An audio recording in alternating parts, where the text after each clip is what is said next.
नमस्कार, मैं हूं जयेश और आप देख रहे हैं द पैम्फलेट। एससीओ की मीटिंग के लिए पाकिस्तान के विदेश मंत्री आए और गए। हम आए और गए शब्द इसलिए प्रयोग कर रहे हैं क्योंकि उनकी भूमिका मात्र इतनी ही थी। बिलावल भुट्टो के पाकिस्तान लौटने के बाद जाहिर है दोनों देशों की मीडिया में चर्चा होनी थी।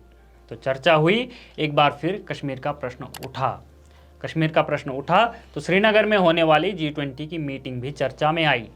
हालांकि इस चर्चा से कुछ बातें गायब रहीं जिन्हें हर भारतीय के लिए जानना बेहद आवश्यक है। इन बातों को जानने से पहले एक नज़र इस ओर डालते हैं कि पाकिस्तान इस मीटिंग की सफलता की संभावना से कितना तिलमिलाया हुआ है। पाकिस्तान की तिलमिलाहट का अंदाजा आप इस बात से लगा सकते हैं कि इस मीटिंग की घोषणा के बाद जम्मू कश्मीर में सिक्योरिटी फोर्सेस पर 2 आतंकवादी हमले हो चुके हैं, जिसमें से एक हमला उस दिन हुआ जिस दिन भुट्टो भारत पहुंचे थे। अब आते हैं उन बातों पर जिनकी चर्चा नहीं हुई। G20 की मीटिंग कश्मीर में आयोजित करना भारत की घरेलू और विदेश नीति के लिए महत्वपूर्ण पड़ाव है।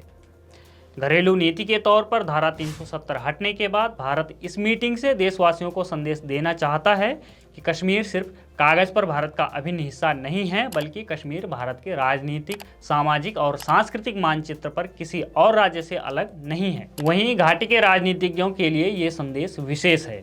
अब आप पूछेंगे ऐसा क्यों? तो इसका उत्तर है, अब कश्मीरियत किसी पंजाबियत, उत्तर प्रदेशी या हैदराबादियत की तरह भारतीय सभ्यता का एक एक्सटेंशन मात्र है। भारतीयता के इतर कश्मीरियत की व्याख्या न तो संभव है और न ही उसका कोई राजनीतिक महत्व है। अब कश्मीर को देश के लोग उसी पैमाने पर देखेंगे जिस पैमाने पर वे खुद को देखते हैं। चलिए, ये तो हुई घरेलू नीति की बात। अब आते हैं विदेश नीति पर। विदेश नीति के तौर पर इस मीटिंग का महत्व ये है कि 370 हटाकर भारत ने जो संवैधानिक परिवर्तन किए हैं उसको G20 के बाकी देश अप्रूव करते हैं या फिर नहीं, इस बात का टेस्ट इस मीटिंग से हो जाएगा। ये मीटिंग सीधे सीधे भारत की कश्मीर पर संप्रभुता का दावा साबित करने वाली मीटिंग है। इस संदर्भ में G20 के कई सदस्यों के लिए यह एक हाथ ले एक हाथ दे वाला मामला है। चीन और तुर्की जैसे देश अगर कश्मीर के मामले में भारत की संप्रभुता को स्वीकार करने से इनकार करते हैं तो वे इस मीटिंग पर सवाल उठाएंगे। यदि ऐसा होता है तो भारत ताइवान और तुर्की के कुर्द इलाकों को लेकर पुनर्विचार कर सकता है। अपने वतन लौटने के बाद भुट्टो ने इस बात की आशंका व्यक्त की है कि G20 के कुछ देश श्रीनगर में हो रही मीटिंग में शामिल होने से इनकार कर सकते हैं। निश्चित रूप से बिलावल का इशारा चीन और तुर्की की तरफ ही है। खैर, इस बात की आशंका तो नहीं दिखाई देती कि चीन कश्मीर में भारत की संप्रभुता को चुनौती देगा। ऐसा इसलिए क्योंकि ताइवान चीन के लिए बहुत कठिन और पेचीदा मामला है। ताइवान को चीन युद्ध के अलावा किसी और तरीके से अपने साथ नहीं मिला सकता और यूक्रेन युद्ध ने दिखा दिया है कि बहुत कमज़ोर देश भी ताकतवर देश के साथ युद्ध को सालों खींच सकते हैं, खासकर जब उसको अमेरिका जैसे देश सहायता करने को तैयार हैं।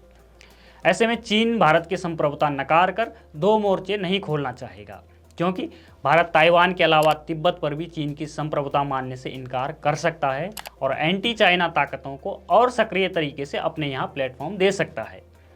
हालांकि तुर्की का कश्मीर की मीटिंग से बॉयकॉट करना पाकिस्तान और चीन दोनों देशों के लिए उचित दिखाई पड़ता है। तुर्की में चुनाव चल रहे हैं और कश्मीर पर पोजीशन लेकर एर्दोआन अपनी इस्लामिक छवि को भुना सकते हैं। तुर्की के साथ भारत की कोई भौगोलिक सीमा भी नहीं है जिससे तुर्की को परेशान होना पड़े।